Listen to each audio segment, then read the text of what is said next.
remote interviewing, and obviously with COVID, this is, we're all having to face this now. Yeah, so this is something that we're seeing, I would say probably 95% of our clients are doing. 95%.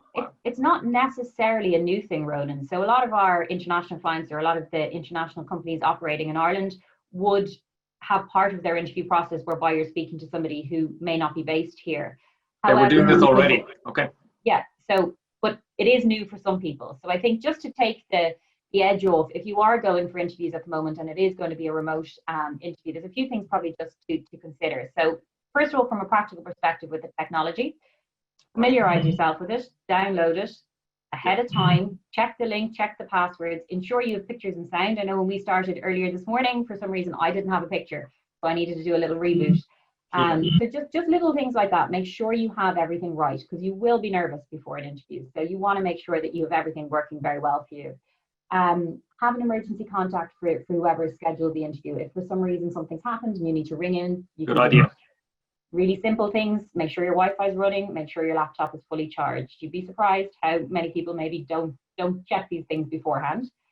You and your space. So at the moment, everybody's at home.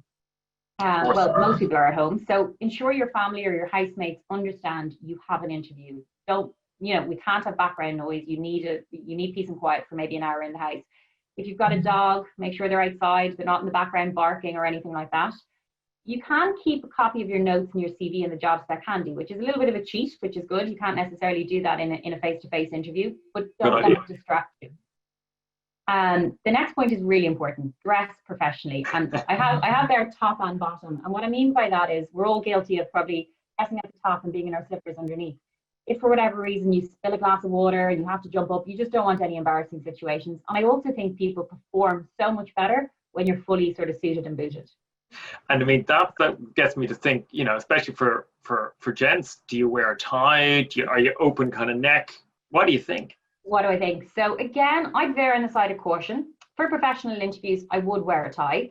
Right. However, for some creative roles, some technology firms, it's not a suit and tie kind of environment. So once again, your recruiter or the hiring manager, whoever set up the interview with you, you can ask them that question beforehand about whether or not, what is the corporate dress policy? Do I need to be formal or semi-formal?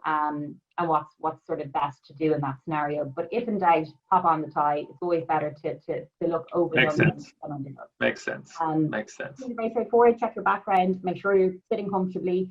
Don't have a pen that you can click the whole way through the interview or other kind of nervous habits. So just be aware of those things. And again, practice makes perfect. Do a mock interview with somebody practice and look at the background and see that it's working.